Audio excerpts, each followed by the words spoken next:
parti. Bien, bonjour à vous tous et à vous toutes, à vous toutes et à vous tous, celles et ceux qui nous sont fidèles sur ces webinaires, comme celles et ceux qui nous rejoignent pour la première fois.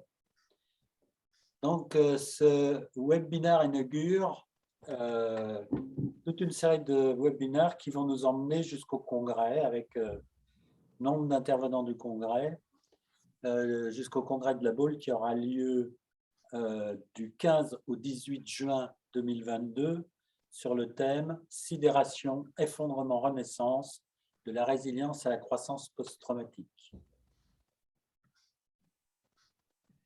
Vous pouvez trouver d'ailleurs les informations concernant le congrès, tant au niveau des inscriptions qu'au niveau des communications, sur notre site www.mimetis.com congrès. Le nombre de places est limité.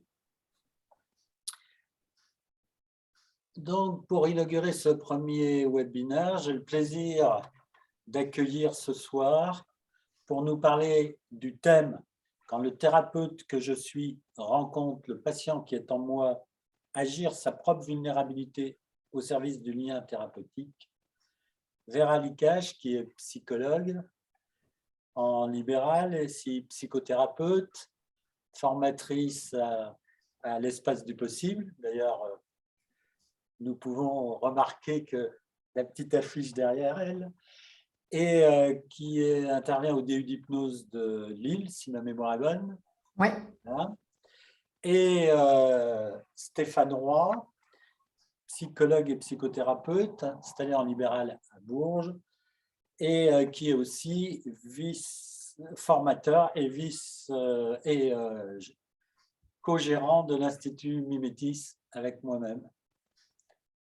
Voilà, et donc je vais leur proposer et leur donner la parole pour 1 heure, puis ensuite il y aura une demi-heure de questions-réponses à partir de vos questions. Avant qu'ils commencent, j'ajouterai que le prochain webinaire aura lieu le 14 décembre à 18h30 avec Bertrand Vergely et moi-même. Le thème sera « Libérer la pensée ». Voilà. Et donc maintenant, je vais passer la parole à Vera et Stéphane pour écouter avec attention ce qu'ils vont avoir à nous raconter ce soir. Bon webinaire. Merci. Merci. Merci Eric. Vera, si tu permets, je me permets de prendre tout de suite la parole. Déjà pour te remercier d'avoir accepté voilà, de co-animer ensemble ce webinaire de ce soir sur ce thème qui nous est cher. On va pouvoir le développer et pour avoir échangé en amont ensemble un petit peu sur ce thème. Et je t'avais dit, on n'en a pas discuté plus que ça, mais je t'avais dit, lorsqu'on a échangé ensemble sur le sujet, qu'au début de ce webinaire, je te poserai la question, qui va nous servir un peu d'introduction, je te poserai la question de qu'est-ce qui t'a motivé à accepter d'intervenir sur ce thème, toi qui es évidemment thérapeute. Est-ce que c'est acceptable pour toi qu'on puisse démarrer là-dessus? Oui, bien sûr. Bonjour à tous d'abord. Et évidemment, quand tu m'as posé la question, c'est vrai qu'on s'est… tu m'as contacté pour me proposer le séminaire en me disant, je ne sais pas très bien pourquoi, mais j'ai pensé à toi. Et du coup, je ne sais pas très bien pourquoi, mais j'ai dit oui tout de suite. Ça me semble, et forcément en réfléchissant là, je trouve que ça fait le lien avec cette question qui va sans doute être aussi présente ce soir, c'est est-ce qu'on peut travailler avec tout le monde ou est-ce qu'on doit travailler avec tout le monde? Qu'est-ce qui fait enfin, voilà, peut-être des croyances dans notre secteur de soins que j'entends les collègues dire oui, il faut travailler avec tout le monde. Tous les patients qui sonnent à notre porte ou qui passent la porte du service ont bien sûr droit aux soins, mais je trouve que c'est pas aussi simple comme question, c'est une affaire de relation. On sait que le soin, c'est une affaire de relation. Et donc, les patients, ils ne se gênent pas pour choisir, enfin, je veux dire, pour choisir de rester ou pour choisir de repartir. Je dis souvent aux gens, venez d'abord voir ma tête, on va voir si ça passe, si on se voit faire un petit bout de chemin ensemble. Et donc, pour revenir à ta question, ben, oui, je me voyais faire ce petit bout de chemin avec toi, parce que toucher, je crois que c'est important, c'est toucher par le thème qui m'est cher, parce c'est un thème qui prend soin des valeurs qui me sont précieuses, en termes des valeurs personnelles d'abord, et que je mets en agir dans les relations thérapeutiques. Et donc, effectivement, voilà, il y avait ce toucher par quelque chose qui m'est précieux. Il y avait donc une émotion partagée autour de ça, j'ai eu le sentiment, touchée par des lectures que j'ai pu faire, enfin des articles que tu as pu écrire. Et donc, ça me semblait un pont. Il y avait un pont, il y avait quelque chose qui pouvait être possible. Et puis, j'ai quand même envie de rajouter que le souvenir des contributions qu'Éric a apportées à ma vie personnelle et professionnelle de par la rencontre que j'ai faite avec lui en formation, a sans doute aussi joué dans le sentiment de sécurité. Le sentiment de sécurité, voilà, je vais être accueillie et je vais être en sécurité dans ce webinaire. Donc ça m'a fait dire oui tout de suite sans réfléchir. Et si on réfléchit, ça donne ça. Bon, je te remercie. Il y a plusieurs éléments dans ce que tu évoques sur lesquels j'aimerais qu'on puisse revenir et puis échanger dessus là, au fil de notre échange. C'est vrai que je me dis que si on en vient, par exemple, à ce mot principal qui est la vulnérabilité, en fait, c'est un sujet compliqué, je trouve, parce que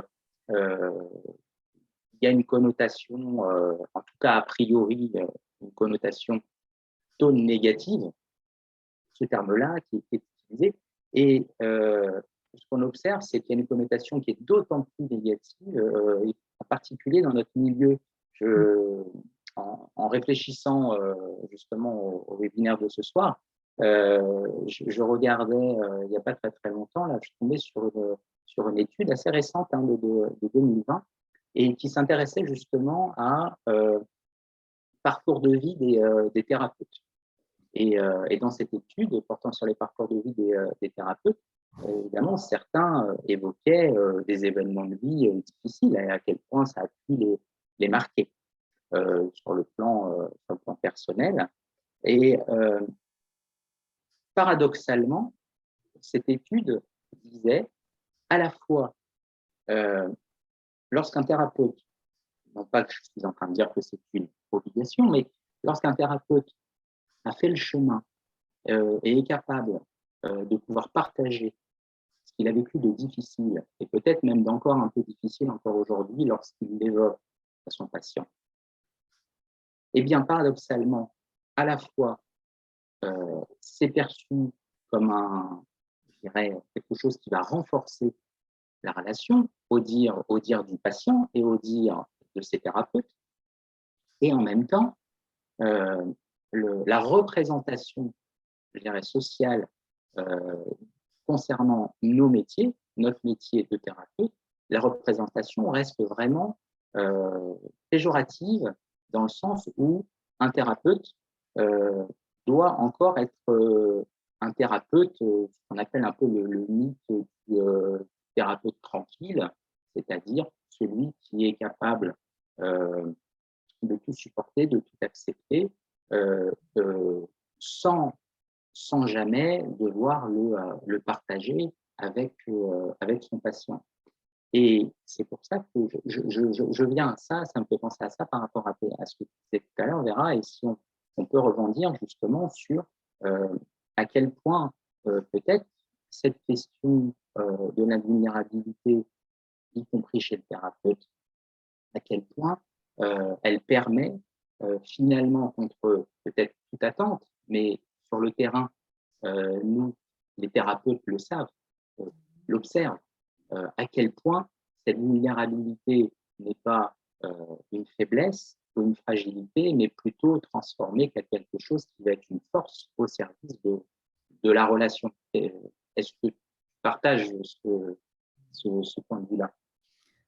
Je partage évidemment ce point de vue-là dans la mesure où, si on peut se mettre d'accord sur l'idée qu'une thérapie, c'est un lieu, un espace de rencontre où le patient vient expérimenter ou réexpérimenter, apprendre ou réapprendre à faire face, et que pour mobiliser ses ressources et se faire face, il y a cette question d'un attachement sécure qui va le permettre, parce que je suis en sécurité dans la relation, et la sécurité, c'est quelqu'un en face de moi qui me laisse libre d'éprouver, libre de ressentir, grâce à ça, libre de découvrir mes ressources, parce que c'est quand même derrière l'émotion que vient la ressource.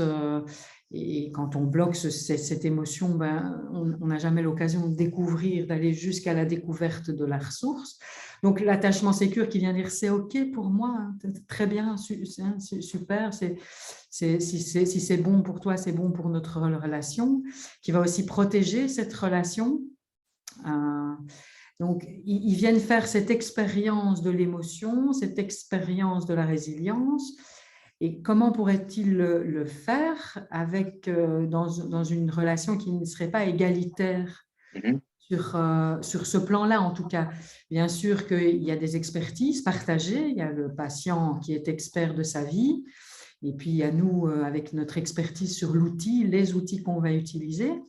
Mais par contre, cette relation égalitaire dans un humain qui rencontre un humain, et avec, j'ai envie de dire, l'exemple de l'émotion autorisée, du ressenti autorisé qui va… Enfin, voilà, combien s'excusent en prenant le mouchoir qui est sur la petite table dans votre cabinet prévu à cet effet, mais qui viennent s'excuser d'avoir des émotions. Et il devrait apprendre à se réassocier à tout ça avec un thérapeute dissocié, qui, lui, est dans le contrôle de l'émotion, dans cette neutralité utopique en plus. Et je voudrais partager un souvenir qui m'est venu tout à l'heure avec une patiente. On parlait de cela, et je lui parlais d'une de mes premières expériences de baby psychologue.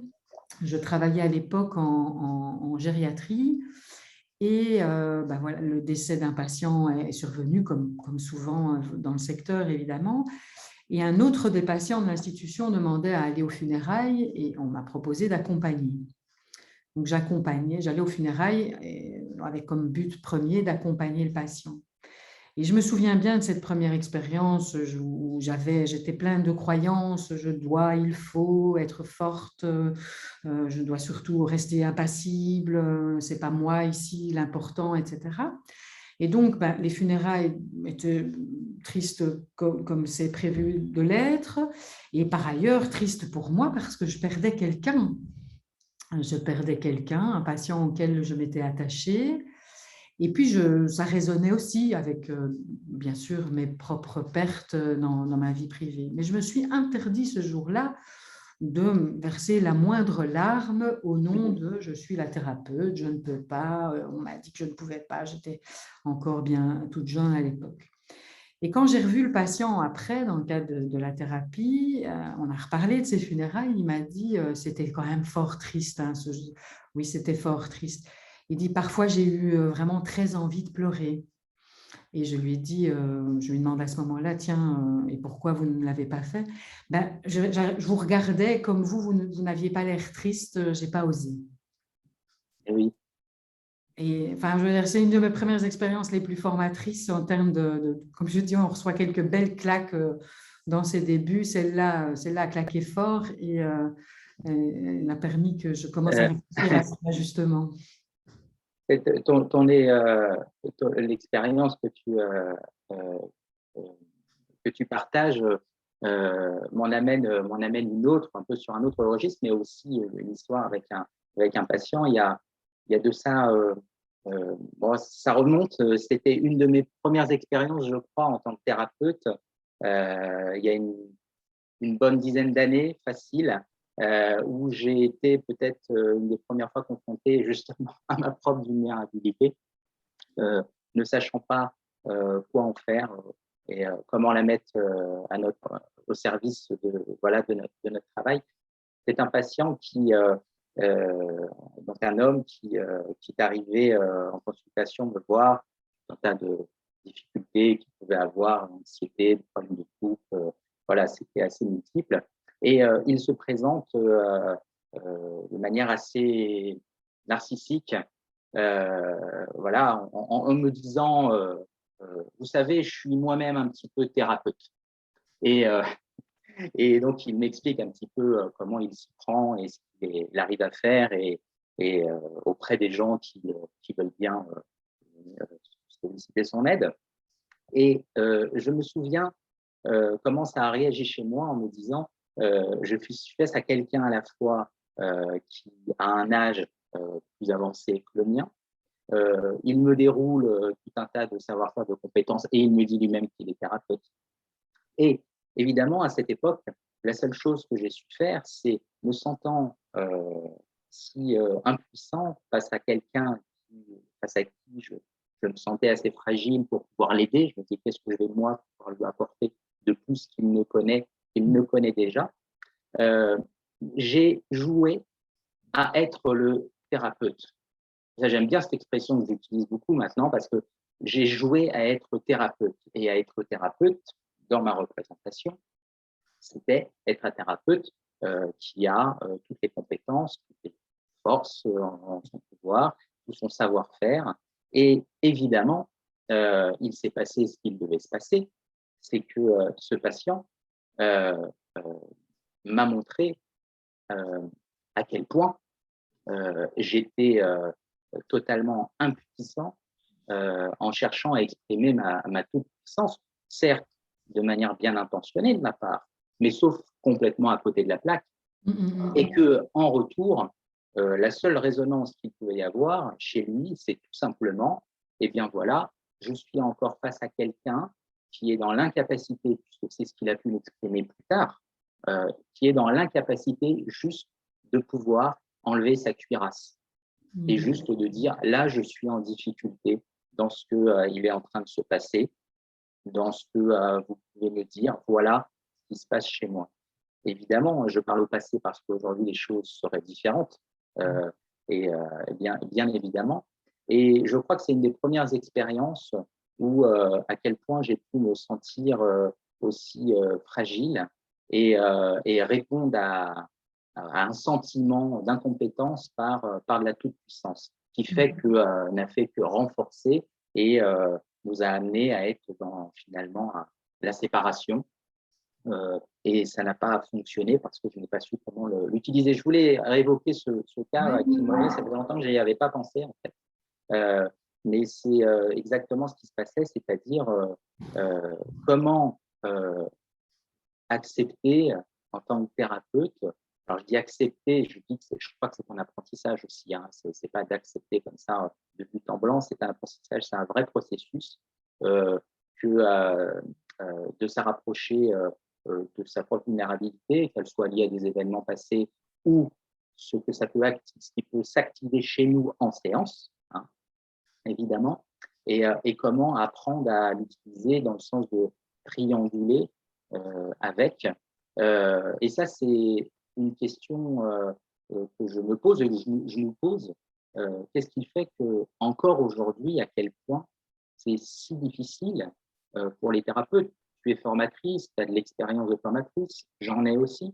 Et on rencontre au quotidien, ou presque au quotidien, des thérapeutes compétents.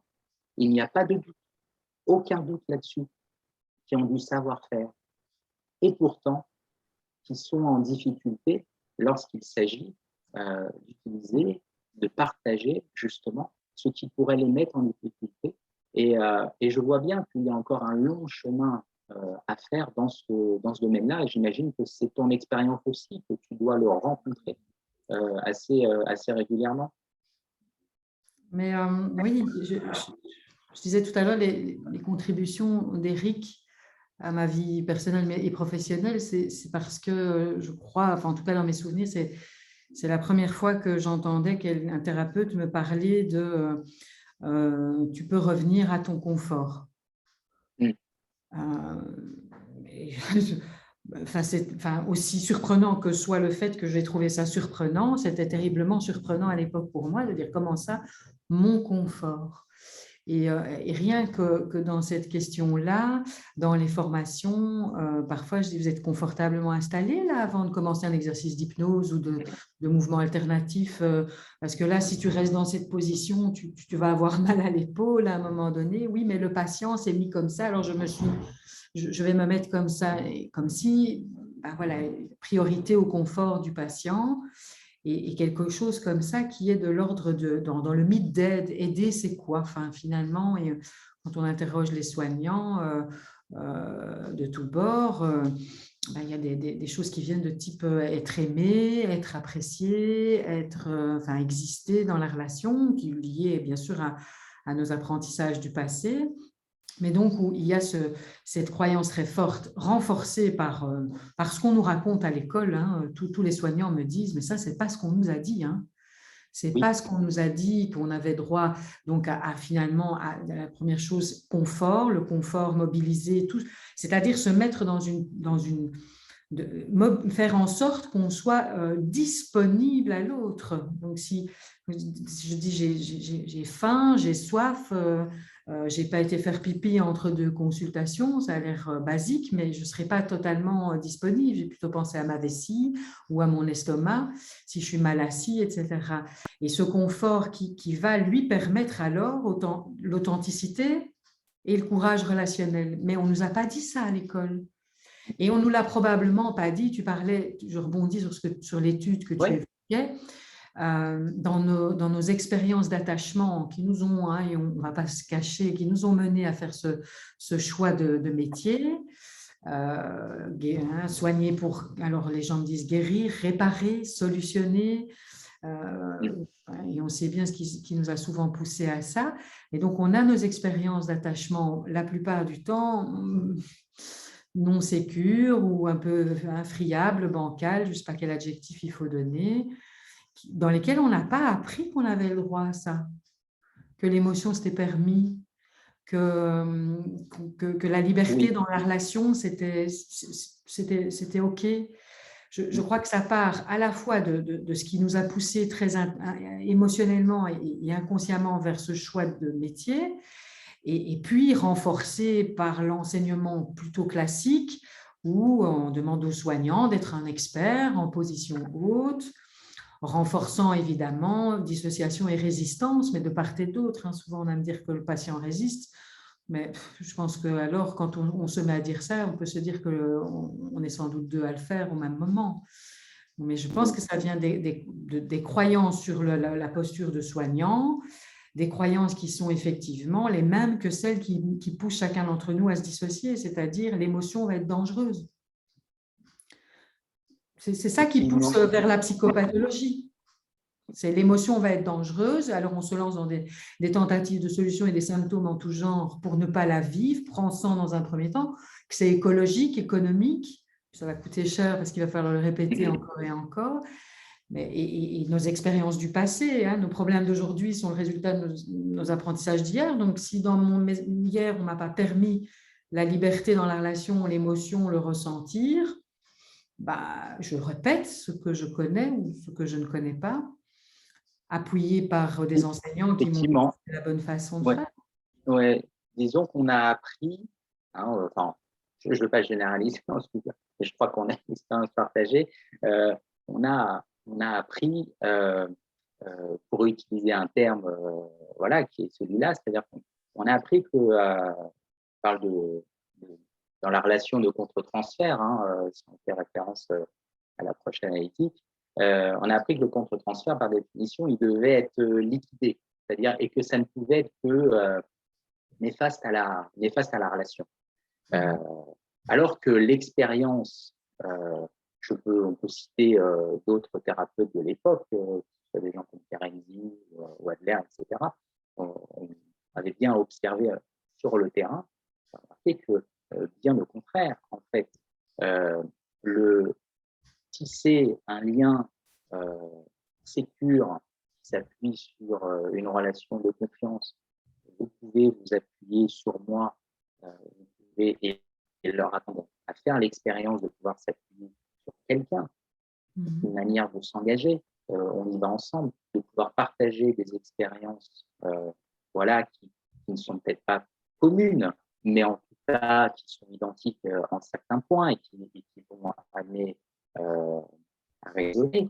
Je ne suis pas sûr parce que tu disais tout à l'heure, d'une certaine manière, ce que je comprends, c'est qu'à travers l'exemple que tu donnais par rapport à ces personnes, eh bien, on sert, par effet mimétique, on sert de modèle aussi à nos patients. Qu'on le veuille ou qu'on ne le veuille pas, de toute façon, nous sommes des êtres de relations, et donc, nous nous observons dans le sensible, quand bien même ça reste dans l'invisible, sans qu'on ait forcément besoin de l'exprimer concrètement. De toute façon, nous sommes dans une observation mutuelle et le thérapeute va servir de modèle, voire parfois de modélisation. Ça reste à se généraliser, sans être un modèle parfait, bien évidemment, mais en tout cas, un modèle qui va permettre de faire des expériences humaines. Et la souffrance, la douleur, fait partie du panel, du registre des expériences humaines au même titre que toutes les autres. La question est d'apprendre à nos patients comment j'apprends à me laisser traverser et ce que j'en fais. Oui, c'est ça. Ça, je pense que c'est modélisant pour les patients. Je pense qu'effectivement, cet attachement sécure, cette relation sécure dont tu parles, c'est comment je vais pouvoir expérimenter liberté et sécurité. Et là, c'est là que les soignants me disent, avec scepticisme parfois au début, c'est de dire, mais le cadre alors dans tout ça? Et comment on fait pour que ce soit, oui, sécure en termes de, il est libre de traverser, je traverse avec lui. Tiens, là, au moment où je dis travers, je pense à notre collègue Julien Bedbez, qui m'a transmis le terme passeur de monde. Donc, le thérapeute passeur de monde, et comment est-ce que je pourrais accepter de faire ce grand voyage entre le monde du problème et le nouveau monde, de celui qui me ressemble davantage et qui est fidèle à qui je suis, avec un passeur qui ne me ressemble pas, qui ne partage pas les mêmes émotions, enfin voilà, c'est assez un voyage inquiétant du coup. Et il y aurait alors toute cette forme de résistance. Et je parle de résistance parce que c'est le mot qui revient très très souvent dans les réunions pluridisciplinaires et réflexions cliniques en tout genre. Mais cette résistance, voilà, nous aussi, si on résiste à notre propre souffrance, on rejoue plus de la même chose. Et le pire, c'est qu'en résistant à notre souffrance, on va imposer, on va maltraiter. On va demander à ce patient, à notre patient en face de nous, de vivre les choses avec affectisation et nous pas. Je pense là à une supervision d'équipe que j'ai partagée il y a quelque temps. On me parlait d'une dame qui avait vécu des choses sordides, comme on peut parfois l'entendre, maltraitance, abus intrafamilial, etc. Et puis, son thérapeute de me dire, elle raconte tout ça sans l'ombre d'une émotion. Et je lui dis, toi, tu me racontes tout ça sans l'ombre d'une émotion. Elle dit, elle te raconte le pire, des trucs horribles à entendre, et en face, tu fais, je caricature à peine, tu fais ah oui, c'est intéressant ce que vous me dites là. Pouvez-vous m'en dire un peu plus? Alors qu'en fait, c'est quoi? J'ai du mal à l'entendre, c'est douloureux aussi pour moi de l'entendre. Elle dit, mais si je dis ça, la patiente, ça ne va pas aller, elle ne va pas se sentir en sécurité. Et je lui dis, ben là, peut-être elle se dit qu'elle te confie toute l'horreur de ce qu'elle vit et que ça ne te fait rien. Oui, comme si elle disait, je ne veux pas être responsable, je ne veux pas rajouter du malheur à son malheur Oui, en partageant les effets que ça peut produire chez moi. Alors que j'entends ce qui se passe. C'est que c'est bien sûr tout à l'inverse. On peut imaginer que le patient, à ce moment-là, en face de lui, quelqu'un qui manquerait alors je veux dire d'empathie, alors le mot est peu galvaudé, mais euh, qui juste manque d'humanité, simplement. et puis Parce que à un moment, c'est… Oui, vas-y, je t'en prie. je me dis, ce qui se passe aussi, moi, je suis vraiment très attachée à cette question de protéger la relation.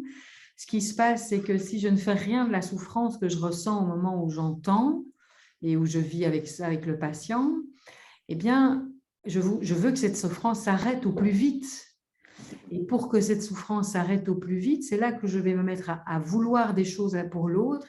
Il faut que ça s'arrête, il faut qu'il arrête, je ne sais pas moi, de s'automutiler, de boire ou de maltraiter ou que sais-je. Il faut que ça s'arrête pour qu'il arrête de me dire ça, pour que j'arrête de souffrir. Et là, je prends cette position de sachant et d'expert où je dis, voilà, je sais ce qu'il faut que vous fassiez. Et en fait, si ça a bien y regardé, peut-être que je veux ça juste pour que ça s'arrête chez moi, pour que cette souffrance s'arrête chez moi. Et donc, c'est là que je ne protège pas la relation. Alors, en disant ce que je vis, je permets de relancer la pensée autour de ça et d'arriver à une autre modélisation. Enfin, Oui. Si une idée me vient en t'écoutant, c'est l'histoire dans la Bible de le combat contre David contre Goliath. C'est presque une image d'Épinal, mais dans ce qui était raconté dans le livre, en fait, c'est que les deux peuples ne pouvant se résoudre à se combattre dans une attente voilà, infinie, à un moment décident de dire on va chacun choisir un de nos plus vaillants combattants, guerriers, et ils s'affronteront, et celui qui gagnera, l'autre peuple sera mis en esclavage. Et donc, Goliath, évidemment, et du côté des Philistins, est tout de suite choisi, puisque c'est un guerrier valeureux, un géant, un colosse, on pourrait dire. Voilà, avec une armure, un casque, une cuirasse énorme en écaille qui pèse je ne sais combien de kilos, des jambières, des coudières, etc. Et puis, voilà, donc il avance, et en face, on a David. Et David dit voilà, moi, d'une certaine manière, je n'ai besoin de rien, puisque Yahvé, en fait, donc, est avec moi. Il m'a sauvé déjà de nombreuses fois, et il est encore présent. Et, et donc, pas besoin de tout cet attirail, et il a juste dans l'histoire un bâton, quelques galets, une fronde, et juste voilà, et quelques cailloux, des cailloux plats, en fait, pour utiliser avec sa fronde à distance. Et en fait, je crois que je sais plus qui lui demande mais quand tu dis qu'est-ce que tu veux dire quand tu dis que Yahvé est avec toi, il explique, il dit, mais parce que Yahvé, c'est je suis, en fait. Et je n'ai pas besoin, je peux me débarrasser de toute cette cuirasse, de toute cette attirail, parce que ce que lui a et ce que Goliath n'a pas, c'est la relation justement avec Yahvé. Alors, Yahvé, il ne s'agit pas de le voir comme une personne, j'allais dire, c'est pas une image anthropomorphique, hein, c'est pas une personne, c'est un dieu personne, c'est l'équivalent d'un dieu personnel en fait. C'est chacun le nôtre. Et il est dans une relation de confiance. Oui. Et il a confiance dans le fait que la confiance entre deux personnes peut émerger. Et cette confiance, elle passe par justement se débarrasser de toute cuirasse, de toute chose superflue. Évidemment, il y a une dimension symbolique dans cette histoire, c'est-à-dire la fronde qui est dans les airs, fait voler les cailloux jusqu'à atteindre Goliath et le faire tomber sur le sol. Ce colosse, finalement, c'est une manière de, voilà, de le tirer vers le haut. Mais ça, c'est une interprétation, c'est autre chose. Mais je trouve intéressant, ce qu'il faut retenir dans cette histoire, c'est justement de faire l'expérience d'être en confiance. Et quand je dis en confiance, souvent, on insiste auprès de nos patients en leur demandant est-ce que vous vous sentez en confiance là, quand vous êtes avec moi, ici, dans ce bureau, de quoi vous avez besoin pour vous sentir, etc. Mais la Est-ce qu'on question pose la est question aussi dans inverse? l'autre sens. Ouais. Hein, on est là. Il m'est arrivé, j'ai un souvenir précis, il m'est arrivé d'avoir rencontré une patiente que j'ai encore en tête. C'est une histoire qui date un petit peu, mais encore précisément. On a comme ça chacun des petites histoires qui nous ont bien marquées, qui nous ont forgé, qui nous ont permis de, comme tu le disais, j'aime bien ton expression, de passer de bébé thérapeute à être un thérapeute voilà, en devenir. Et je me souviens que j'avais beaucoup d'appréhension à la rencontre de cette personne, en fait. Et que parce qu'elle renvoyait une espèce de force agressive. Hein, je ne peux pas le dire autrement. En tout cas, c'est ce qui s'exprimait chez moi. Et j'étais dans l'appréhension lorsque je la rencontrais, cette dame. J'étais presque inquiet ou peur de ce que j'allais dire ou de comment j'allais le dire. Voilà, elle l'exprimait, elle dégageait quelque chose, comme si ça allait pouvoir, ça pouvait exploser à n'importe quel moment chez cette personne. Et c'est comme si j'en anticipais. Et ça me mettait en grande fragilité. Je me souviens encore. Et à ce moment-là, puisque j'ai progressé avec le temps, j'ai appris que, comme tu le disais, à la rencontre d'Éric de l'HTSMA, de la thérapie du lien des mondes relationnels aujourd'hui, j'ai appris que la thérapie devait être une thérapie écologique. Et comme tu le disais justement, écologique, ça veut dire c'est écologique pour les deux. Et que ce n'est pas qu'une théorie ou ce n'est pas une douce idée que de se dire le nous, oui, mais le nous, c'est y compris le thérapeute et je dois aussi me préoccuper de moi dans l'intérêt du nous et de pouvoir l'utiliser et le faire de manière pratique. Et je me souviens d'avoir dit à cette dame, si vous m'autorisez à vous dire ce qui se passe chez moi, là, ça fait quelques séances qu'on se voit, et si vous m'autorisez à pouvoir vous le dire, bah, vas-y, quelqu'un d'assez affirmé qui n'avait pas la main de sa poche. Et je dis, voyez, chez moi, quand on est ensemble, il y a un tremblement. Et ce tremblement, vous voyez, il me met en difficulté, il me tétanise, c'est presque un tremblement de peur. Et donc, je le partage, je l'externalise comme on a l'habitude de le faire en thérapie. Et ça a été une des premières fois où j'ai vu la puissance de ce travail et de comment le thérapeute doit apprendre et peut s'autoriser à partager ce qui se passe chez lui, et y compris lorsque forcément ça ne va pas le mettre sous son meilleur jour, et j'ai envie de dire au diable, hein, peu importe, eh bien, il me dit, mais vous savez, vous n'êtes pas le premier thérapeute que je vois. Hein. Ça, on avait compris. Je n'étais pas le premier thérapeute. Elle me dit, vous savez, tous les thérapeutes que j'ai rencontrés m'ont toujours dit, c'est que je suis résistante. Je suis en résistance tout le temps. Donc, je suis pas répondante, comme on dit. Je ne réponds pas à la thérapie parce que je résiste au changement, je résiste à la transformation, je résiste à tout ce que vous voulez. Elle me dit, vous savez, vous êtes le premier à me dire ce que vous ressentez.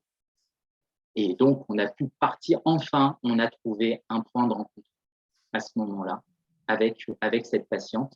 Et à quel point ça vient aussi en tant que thérapeute, et pour l'avoir partagé en tant qu'expérience avec plein d'autres thérapeutes aujourd'hui, et pour l'expérimenter encore aujourd'hui moi-même au quotidien, à quel point c'est soulageant chez le thérapeute, parce que ça lui laisse de l'espace, ça permet de dégager de quelque chose qui fait obstacle, un mur qui s'érige, hein, très clairement.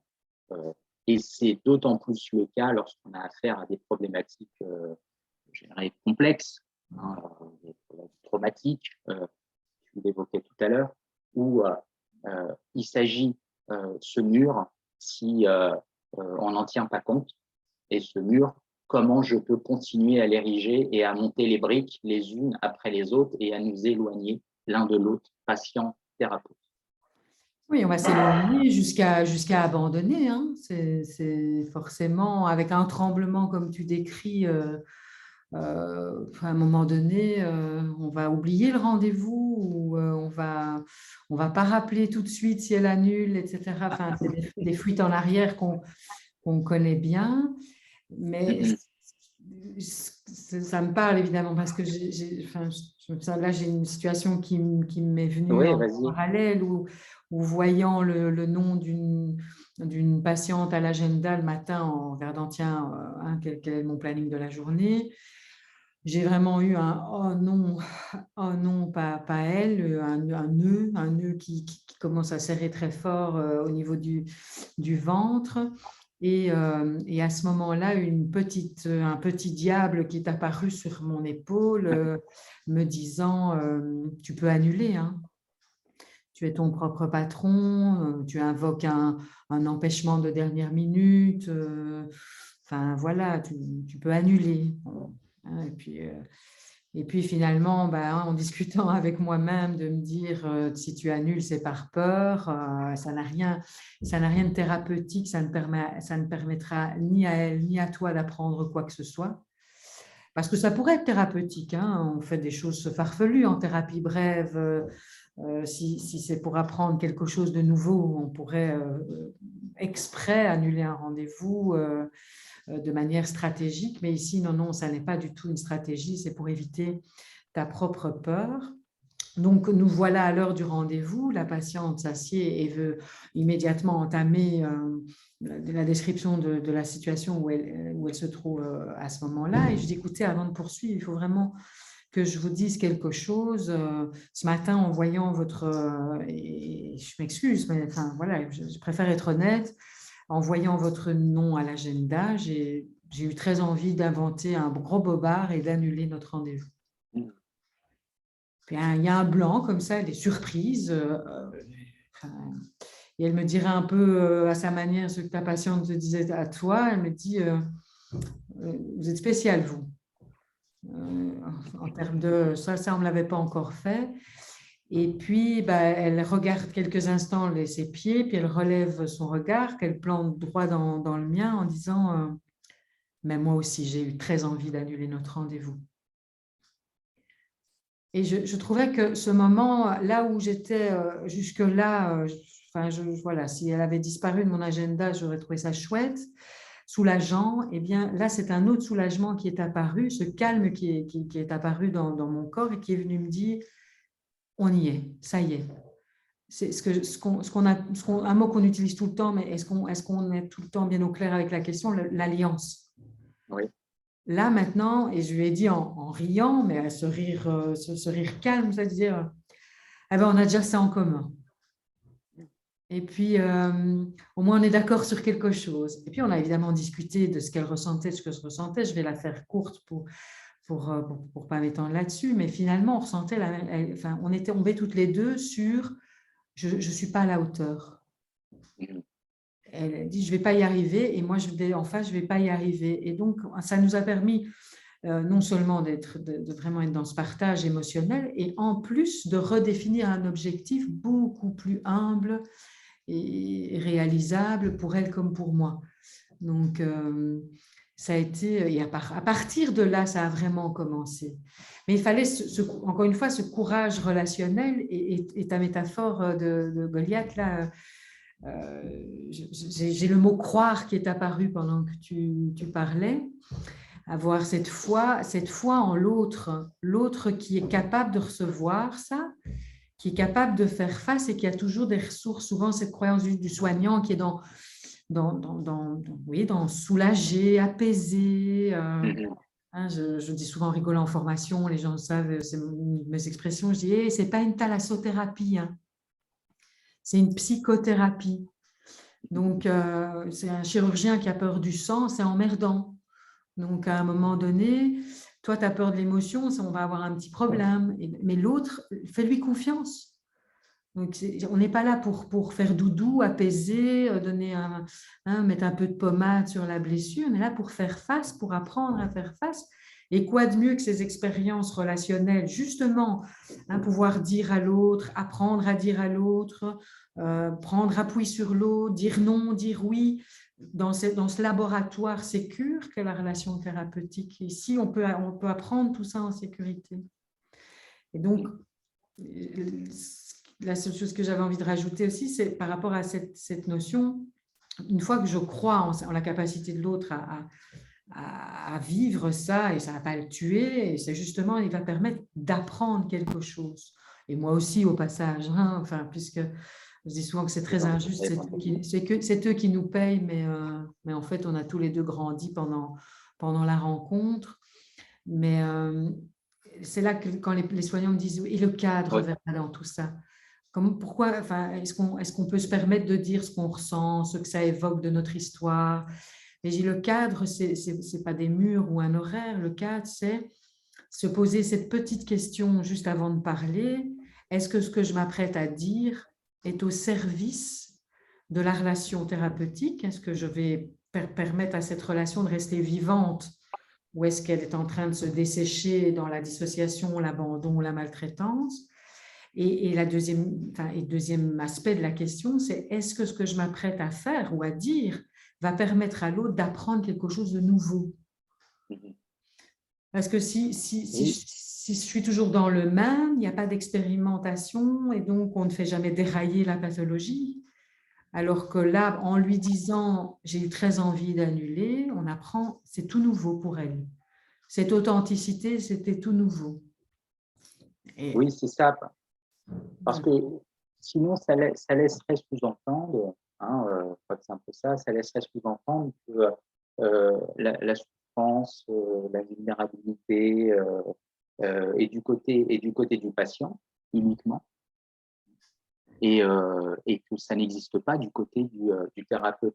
Mais je crois que justement, tu sais, je reprends des notions qu'on nous a inculquées, et quand on parle de neutralité, justement en thérapie, et je crois que cette expression neutralité, elle a été mal comprise ou réutilisée après, parce que finalement, quand on parle de neutralité, c'est plutôt une forme de neutralité qui est liée au cadre, c'est-à-dire pour des raisons éthiques ou déontologiques.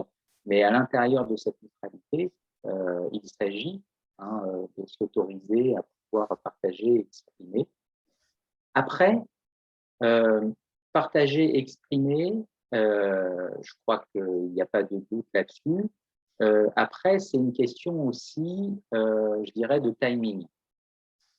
C'est là où le faire à bon escient au bon moment, avec sincérité, bien évidemment. Ce n'est pas des choses qui peuvent être prévues et téléphonées à l'avance.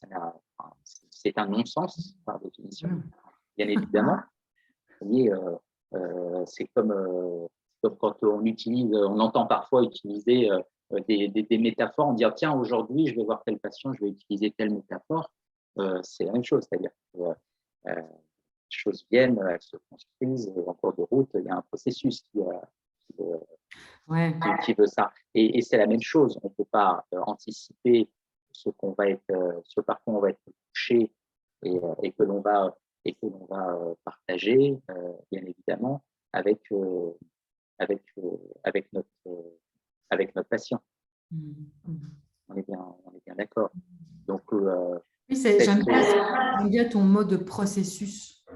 oui, C'est un processus et quand tu dis le thérapeute qui a préparé sa métaphore, comme sa séance d'hypnose, comme son intervention de type justement qui serait plaquée, préparée en termes j'ai ressenti ça avec vous. On est plutôt du côté du protocole, enfin, une différence que je fais souvent. Et oui, j'aime à penser, j'assume mon avis, c'est que le protocole est là pour quand on a peur. C'est ces espèces de procédures à suivre. Et oserais-je dire qu'on est en plein dedans, plus on a peur, plus il y a des procédures. mm. Et plus il y a des procédures, plus on a peur, parce qu'il y a Alors, toujours le cas de figure qu'on n'a pas prévu. donc, je reviens sur ce qu'il fallait prendre bien sûr comme une métaphore, je reviens, donc c'est faire son Goliath, quoi, en fait, hein. C'est s'armer de tout ce qui est possible, et plus je m'arme, et plus je crée une épaisseur, et plus cette épaisseur me fige, m'empêche de bouger, d'être vivant dans la spontanéité, et évidemment, cette épaisseur m'éloigne un petit peu plus de l'autre, et donc de la relation à l'autre. Et si je peux me permettre, je voulais juste revenir sur ce point, justement, je disais après, la question est aussi du moment, du timing. Euh, euh, on sait bien aussi que, euh, comme on dit, l'expression l'enfer est pavé de plein de bonnes intentions. Hein, c'est ce qu'on dit. Ce soir, je fais beaucoup de références à Oui, des oui, oui. connotations, mais l'enfer est pavé de plein de bonnes intentions. Mais exprimer, par exemple, trop tôt ce qui pourrait venir nous toucher chez nous dans ce qui est en train de se passer, par exemple en début de thérapie. Alors, ce n'est pas la question de la début ou de la fin, ça dépend le patient où il en est. Le faire trop tôt peut être délétère, ou le faire, par exemple, en fin de thérapie, là où le patient est en plein processus d'autonomie, pourrait avoir comme risque justement de l'empêcher de déployer ses ailes à ce moment-là. Donc, c'est là où le thérapeute doit être dans cette position, ce qu'on peut appeler décentrée, c'est-à-dire j'observe ce qui se passe chez moi, j'observe ce qui se passe chez l'autre, j'observe ce qui se passe entre nous et ses effets. Et peut-être qu'il y a des moments dans le champ de la vulnérabilité, j'allais dire peut-être que parfois la parole n'est pas d'or tout le temps. Oui. Par rapport à ça, j'apporterai une petite nuance. Moi, j'ai l'habitude de le faire très tôt, mais du côté de l'émotion, de la joie, de ce qui m'a transpercé, voilà, d'une bonne soirée que j'ai passée la veille ou une promenade en forêt qui m'a apporté beaucoup de calme et de sérénité. J'ai l'habitude de parler d'émotions très vite, mais voilà, du côté de... Je me réjouis parce que bientôt, je vais aller voir un concert et que j'attends ça depuis longtemps. Enfin, je parle assez vite de ce qui se passe dans mon corps et en termes d'émotions, mais très, très, très loin de la relation, entre le patient et moi. Tu vois, je parle de quelque chose qui me transperce, loin de la relation. Et puis petit à petit, je m'en rapproche dans le décours des rencontres, quoi. Donc, pour être au cœur après. Il y a un mot qui me vient, on avait plus ou moins déjà abordé en réfléchissant à la thématique, euh, même si je sais que ça peut être un peu compliqué ou faire grincer les dents, mais euh, quand je dis ça, en fait, de quoi je parle? Je parle de l'acte d'amour en thérapie. Euh, je fais le lien parce que pouvoir partager à ce moment-là des choses de soi, en le faisant d'une certaine manière, encore une fois, hein, je ne fais pas de raccourci, mais Au service de la thérapie. voilà, hein, comme un acte d'amour. Alors, l'amour, attention, pas de confusion, je ne parle pas comme on peut le décrire à leur époque grecque, il y a différents types d'amour. Je ne parle pas de l'amour charnel en thérapie, bien évidemment. Je parle d'un amour, on pourrait le rapprocher de l'amour à acceptation inconditionnelle pleinement de l'autre dans toutes ses facettes, de tout ce qu'il est, et vient s'exprimer chez le thérapeute à ce moment-là dans cette forme d'amour, je le précise. Vous voyez, c'est de d'affection et de tendresse. Alors évidemment, on n'a pas le temps de développer cette question-là, mais je crois que notre expérience auprès de nos patients, combien de fois nous pouvons trouver à certains moments, oui, on dit d'être touché, sentir de la tendresse, de l'affection pour certains de nos patients, et que c'est aussi parce que la thérapie, si je dis que la thérapie, avant d'être la thérapie, est d'abord une rencontre humaine, et que comme on a l'habitude de le dire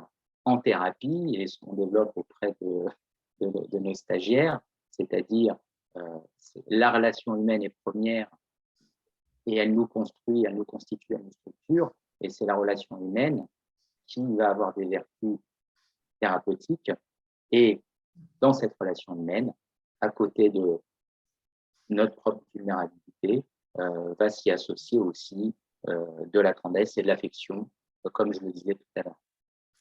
Je terminerai peut-être alors avec, tu sais, quand Oui, on s'est préparé, je te parlais d'une expérience toute fraîche que je venais de vivre en consultation avec un patient qui est arrivé avec une lettre qu'il venait de recevoir de sa maman, relation à sa maman compliquée pour laquelle il consultait. Il dit, je ne l'ai pas encore lue, je ne l'ai pas encore ouverte, hein, et je voulais le faire ici parce que je veux la lire avec quelqu'un qui m'aime. Il m'avait dit que là, on l'avait lu ensemble. Et puis, on s'est revus depuis. On s'est revus depuis et j'ai commencé par lui dire que je voulais qu'il sache que j'avais été extrêmement touchée par ce qu'il m'avait dit et confié, cette expérience qu'on avait partagée ensemble, de lire cette lettre ensemble, et de ces mots-là qui m'avaient profondément touchée du côté de la reconnaissance et de la tendresse. Je veux lire cette lettre avec quelqu'un qui m'aime. Et il a dit, ben oui, je savais que vous saviez que je pouvais la lire et que j'allais le supporter. Donc et alors il m'a dit, et puis je savais aussi que vous oseriez me dire ce que vous en pensiez ou ce que vous ressentiez à ce moment-là. Donc c'est ce qu'il a précisé dans notre rencontre ultérieure. Mais voilà, je trouvais que ça résume un peu l'utilité, c'est un mot tellement plat pour parler de cette nécessité de faire de notre vulnérabilité un super pouvoir. Je veux dire, c'est le seul super pouvoir qu'on a, parce qu'on a beaucoup parlé ces derniers temps des super-héros et des super-soignants.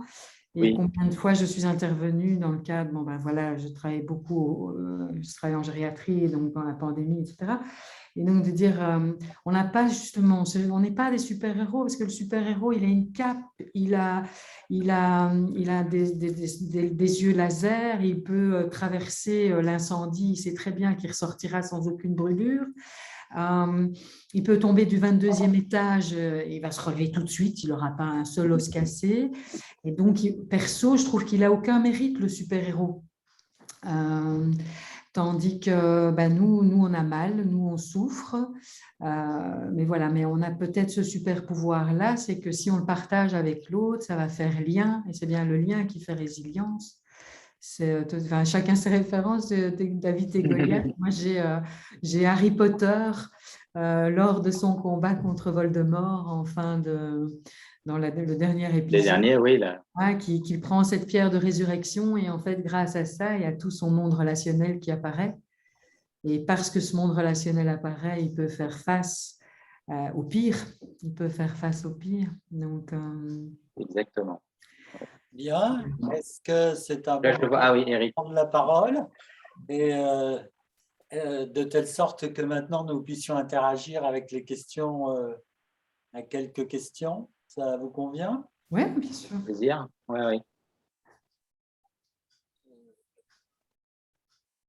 Est-ce que, avant de poser les questions, je vais vous poser une question. Est-ce que, à travers ce que vous venez de partager avec nous, est-ce que nous pourrions dire que l'observation par le patient de la manière dont le thérapeute va pouvoir accepter sa propre vulnérabilité et en quelque sorte la transformer en ressource au service de la relation, participe justement de l'installation de cette relation sécure. Oui. Vas-y, Vera, je t'en prie. Non, vas-y, Stéphane, je te laisse. Alors, je réponds avec un grand oui, déjà. Oui. Je réponds avec un grand oui. Ça y participe parce que, par définition, enfin, je pense qu'on l'a expliqué et démontré en partageant notre point de vue, l'expression de cette vulnérabilité de la part du thérapeute est modélisante pour le patient. Et c'est justement ce que les patients viennent souvent, quand ils viennent en thérapie, déjà, ce n'est pas forcément une chose évidente que de partager leur propre souffrance, tout en sachant qu'ils ont à côté d'eux ou en face d'eux quelqu'un qui, a priori, dont c'est le métier, mais encore faut-il créer les bonnes conditions pour que ça puisse se faire. Et que donc, oui, sachant que c'est modélisant pour le patient, inévitablement, en retour, ça va participer à construire, ça va participer à construire la sécurité dans la relation et à amener à faire l'expérience de ce que c'est qu'un lien sécure, y compris à travers l'expression de ses propres souffrances, que ce soit du côté du thérapeute, que ce soit du côté du patient.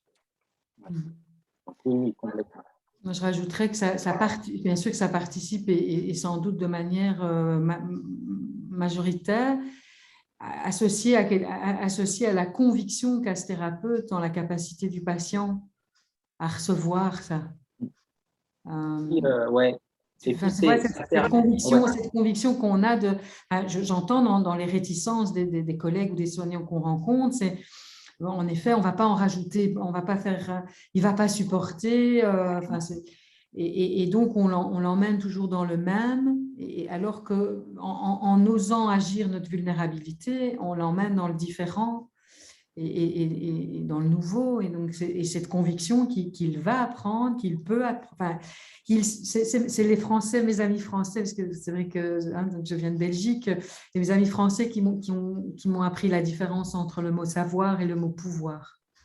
En Belgique, on dit savoir pour tout. Il neige, je ne sais pas sortir de chez moi. Alors qu'en fait, si, je sais sortir, mais je ne peux pas. Et donc, cette conviction que le patient sait, que 100% de nos patients savent traverser tout ça, et comment on va leur en donner la permission. C'est entre autres par cet exemple de vulnérabilité.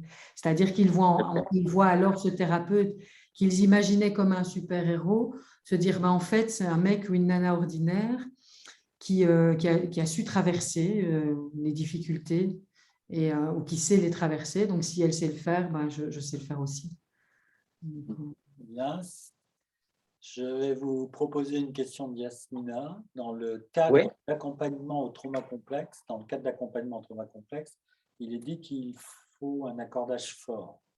Elle vous pose cette question-là. Quelle est la limite entre partager ses émotions et être suffisamment soutenant?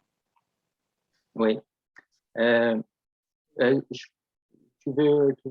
veux dire un mot, Vera? Vas-y. Oui. Je préciserai une petite chose. Alors après, ça va être une question aussi, ma réponse va être en lien aussi avec une pratique.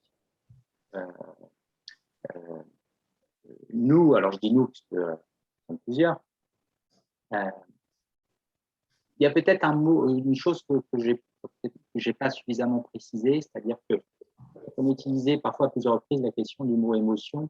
Ce n'est pas l'émotion en tant que telle, la question est de qu'est-ce qu'on en fait. Parce que si on part plutôt du principe que l'émotion est plutôt un véhicule qui va nous intéresser, à ce moment-là, c'est les effets de cette émotion.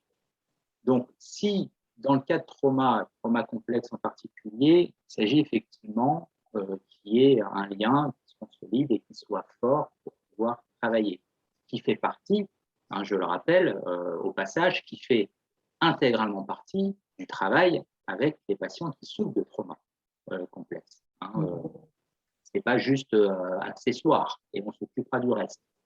À ce moment-là, oui, effectivement, l'expression des émotions et des ressentis, y compris chez le thérapeute n'exprime pas en direct ses émotions, mais il va plutôt exprimer en retour les effets de l'émotion ressentie. Et il va l'utiliser pour le réinjecter ensuite dans la relation. Ce qui nous intéresse, ce n'est pas uniquement que le thérapeute exprime ses émotions et qu'il se lâche et que ça le soulage lui. Que c'est un effet chez le thérapeute, c'est une chose, d'accord, pour se dégager, pour pouvoir mieux travailler ensuite, c'est une chose, et que ça n'entretienne pas l'obstacle à la relation. Ça, c'est OK.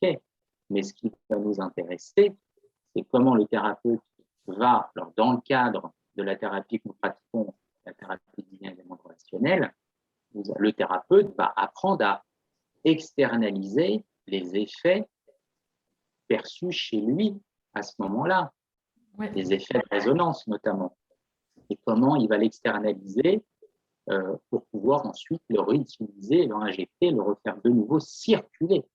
Voyez. Donc, quand on parle des limites des émotions, ce n'est pas les émotions en tant que telles qu'on utilise. Moi, je rajouterais, déjà, je suis pleinement d'accord, effectivement. C'est comment je rends à la relation ce qui a émergé dans la relation, comment je vais le recycler. Alors, effectivement, l'externalisation qu'on connaît bien en thérapie narrative, il y a aussi la métaphore. Hein, parfois, tiens, ce qui me vient là, c'est...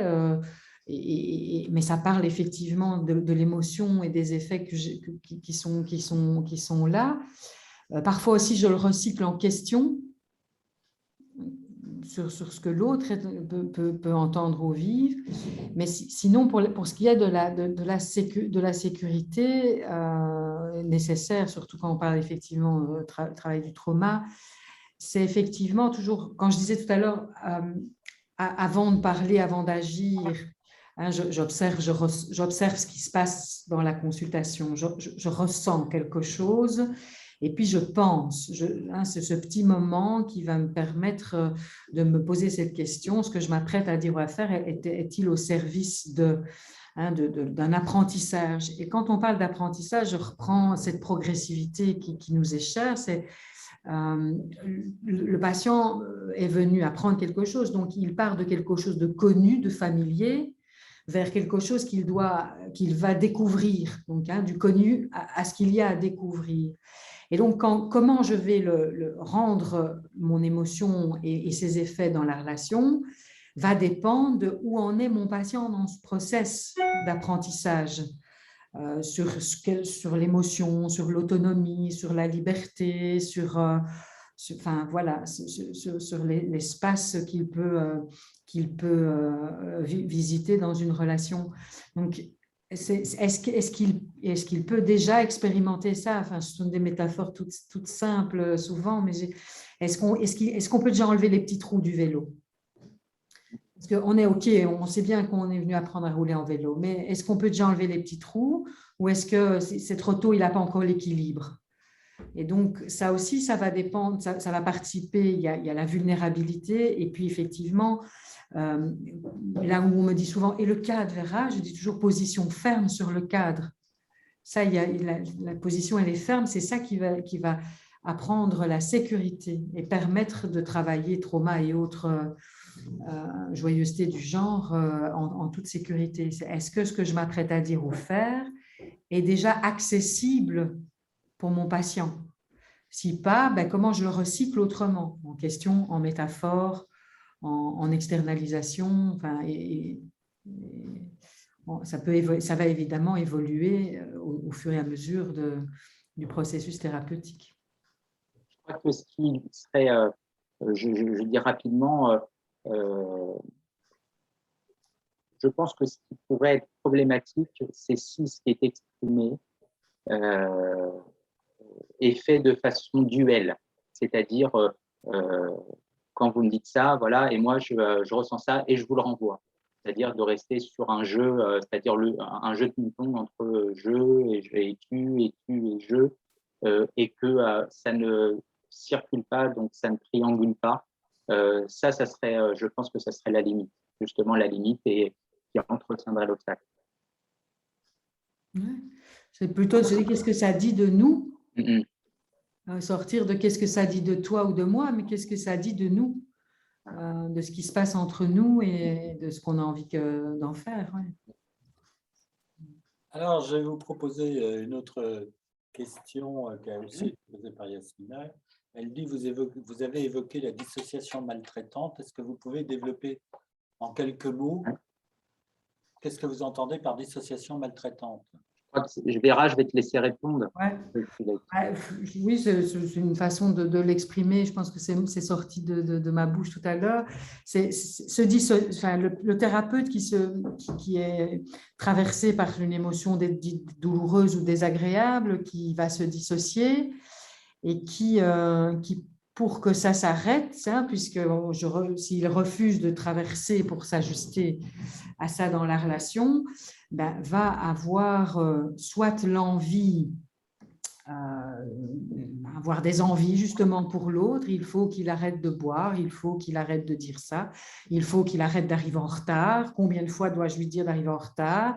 Enfin, donc on va être dans cette fuite en avant, faire toujours plus de la même chose. Et du côté plutôt de la non-liberté, hein, et c'est là que je dis maltraitante, c'est que effectivement, pour que moi, thérapeute, exemple, plutôt courant dans nos consultations, pour que moi, thérapeute, arrête de souffrir de ces annulations de dernière minute que mon patient me fait vivre encore et encore, eh bien, je vais lui imposer des choses, je vais diriger les opérations, je pourrais définir des objectifs à la place de l'autre. Il faut vraiment, Monsieur Dupont, que vous appreniez à arriver à l'heure.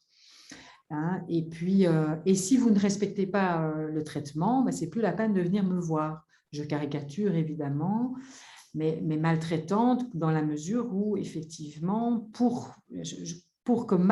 quand le thérapeute souffre, il ne peut plus, il ne peut plus faire preuve de bienveillance. Je souffre et donc et je vais tout faire pour ne pas souffrir. C'est très humain, comme le font nos patients. C'est là qu'on rejoint le titre de notre séminaire. C'est que fait-on? Qu'est-ce que l'être humain fait quand il souffre? Ben, il a cette tendance à se dissocier et à vouloir que l'autre change pour que ça change. Donc, de maltraitance à l'abandon, c'est-à-dire que si je n'en fais toujours rien, à un moment donné, ben, je vais être plutôt dans le « à quoi bon » avec ce patient? Il comprend quand même rien, je ne vais plus m'épuiser, me fatiguer. Voilà, on est alors dans des entretiens qui ne servent à rien, des fuites en arrière, voire carrément des arrêts de thérapie pour que ça s'arrête au lieu de traverser ce qu'on vit. C'est pour ça que je parle de maltraitance. Oui, d'une certaine manière, quand je t'entends dire, c'est comme si le patient, on va dire, ce patient résiste et il résiste à ma propre résistance. Oui, bien sûr. Oui. Est-ce que je pourrais dire à ce moment-là que ce que tu évoques, Vera, comme quand tu parles de dissociation maltraitante et que je t'entends dire des il faut que, qu'en fait, à ce moment-là, le référentiel du thérapeute est plus dans une dimension normative Tout à fait. et de ce qui doit être, et non plus dans ce qui est en train de se dérouler là, dans le travail thérapeutique. Tout à fait. On est vraiment dans quelque chose, une autorité, un pouvoir moderne là, basé sur la norme. Il faut que tout rentre dans l'ordre jusqu'à ce que souffrance s'arrête. Mais on sait bien que ça ne marche pas. Et c'est justement, si je peux me permettre, Eric, rapidement, c'est intéressant hein, ce que tu évoques là, parce que Ça fait le lien avec ce que je disais un peu plus tout à l'heure sur la différence entre se prendre pour un thérapeute. Et se prendre pour un thérapeute, ça serait répondre justement à ce qui est attendu encore aujourd'hui en termes de représentation de la part d'un thérapeute et être thérapeute à partir de qui je suis, de la personne que je suis. Ça fait une différence fondamentale.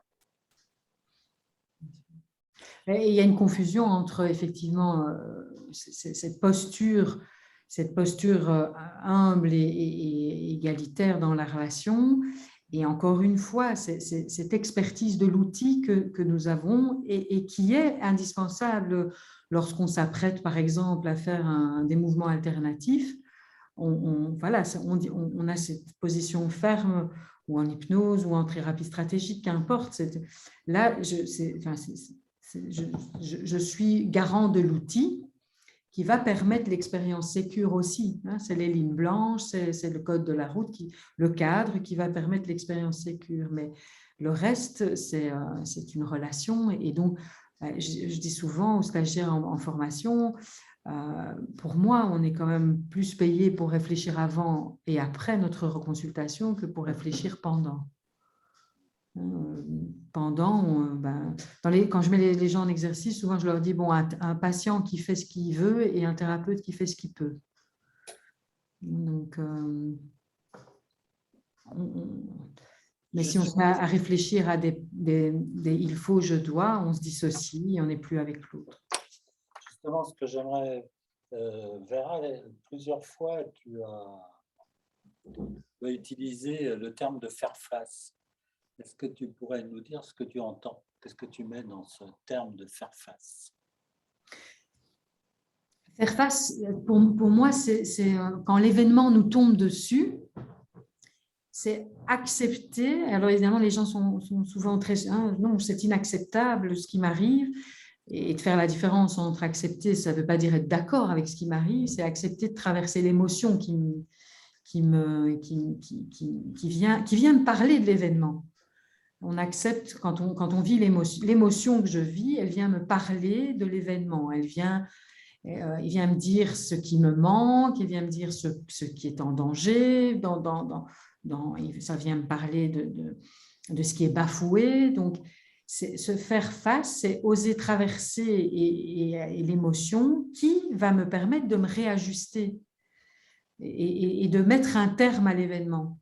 Mais mettre un terme à l'événement, ça ne veut pas dire annuler l'événement, ça ne veut pas dire contrôler l'événement, ça veut dire m'ajuster. C'est malgré ce qui m'est arrivé, qu'est-ce que j'en fais? Pour moi, faire face, c'est ça, c'est traverser, c'est regarder bien en face ce qui m'arrive. Et comme je regarde bien en face, je vis, c'est ce qu'on fait avec l'externalisation sur la main. Là, tu ressens quoi? C'est comment à ce moment-là? Comme je traverse, on l'a tous vu si on a cette pratique, c'est ce moment toujours aussi, pour moi, époustouflant, où le patient découvre ses ressources face à l'événement et se réajuste pour se dire autre chose, pour ressentir autre chose et pour arrêter, pour sortir d'une position victimaire. Il est à ce moment-là plus la victime de l'événement, il s'est réajusté et il est sorti de l'événement, même si l'événement est toujours là, je sais pas, la famille a toujours rien compris, le confinement est toujours là, le patron est toujours aussi con, enfin, des événements sur lesquels on n'a aucun contrôle. Alors que dans la pathologie, on ne fait pas face et on ira mieux quand l'événement aura disparu, quand je l'aurai contrôlé. D'accord. Je vous pose une dernière question de Christelle. Que pensez-vous du phénomène de mirroring en thérapie, de la façon dont on peut l'utiliser pour réussir à s'en décaler, à en sortir en tant que thérapeute? Alors, je ne sais pas trop comment répondre, je ne sais pas si ma réponse va être directement suffisamment en lien avec la question ou l'intention de la question, en fait, parce que le mirroring est une des étapes de l'accordage en hypnose. Donc, d'une manière générale, de façon, on pourrait dire que s'accorder, ça passe aussi par le corporel, bien évidemment. Donc, s'ajuster aussi à la dimension non verbale aussi chez le patient et le thérapeute. Donc, je pense qu'il s'agit dans ce cadre-là, si on est amené à l'utiliser, c'est dans le souci évidemment d'être congruent, sans être et être congruent, c'est être congruent à la fois avec ce que le thérapeute va exprimer sur le non-verbal, sur son verbal, et dans le souci justement d'aller dans le sens de l'accordage, et qu'en retour le patient observe quelque chose qui est ajusté à la fois sur le plan perceptif, sensible, émotionnel, cognitif chez le thérapeute qu'il a en face de lui. Hein, donc voilà ce que je peux en dire là tout de suite par rapport au mirroring. Mais pris en soi comme ça tout seul, ça doit s'inscrire dans un contexte un petit peu plus large, quoi.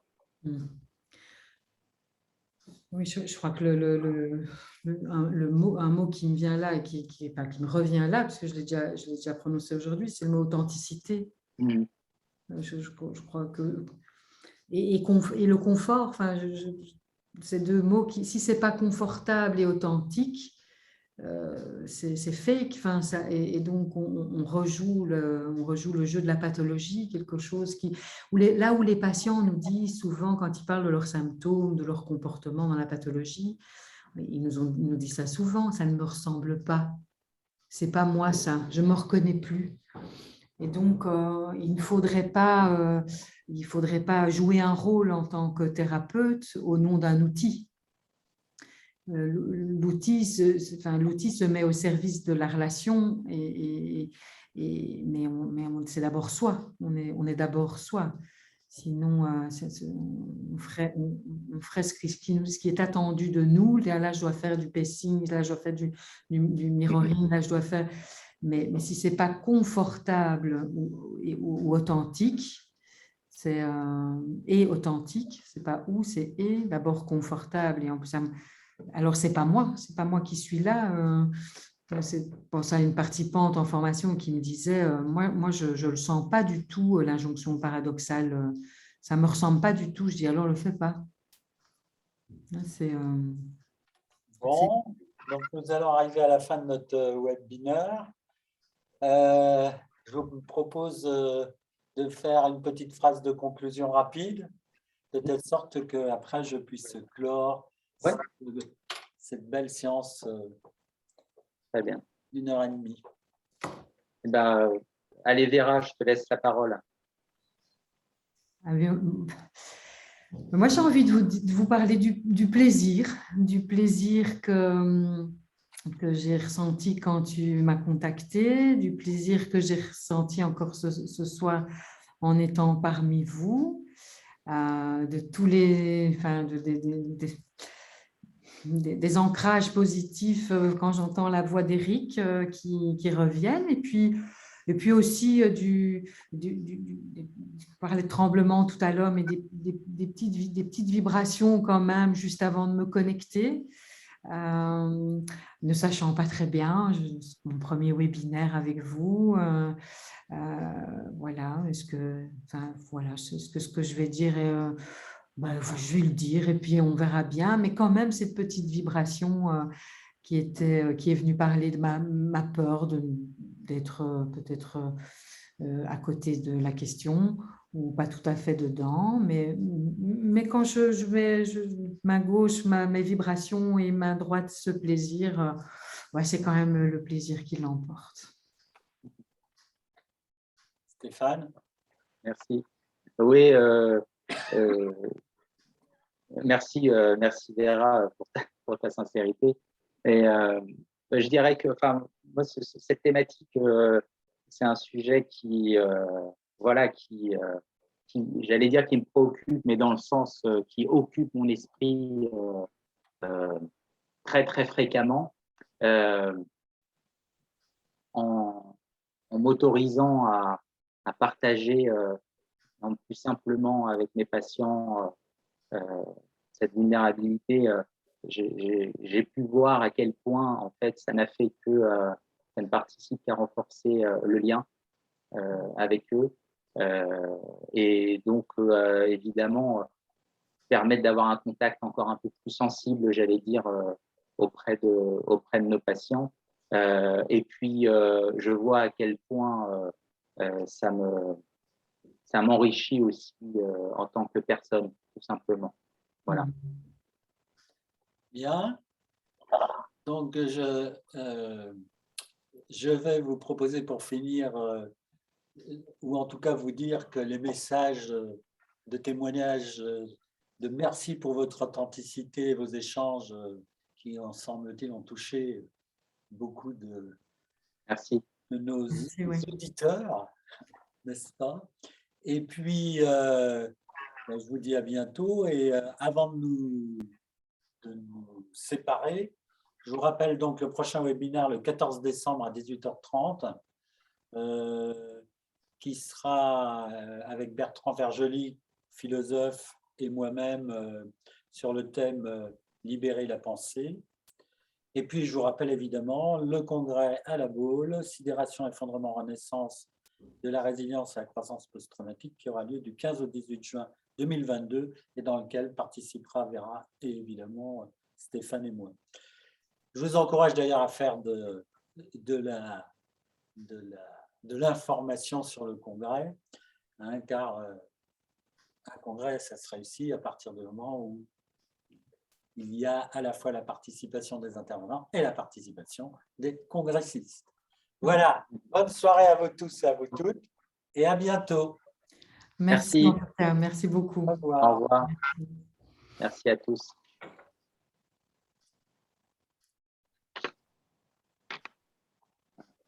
Bon, merci Vera, Eric, merci. Oui, merci Stéphane. Merci pour ton invitation. Voilà, ben écoute, merci Vera, puis merci Stéphane pour ce C'était un bon moment. Ouais, Bon, je vous souhaite une bonne soirée. Toi aussi.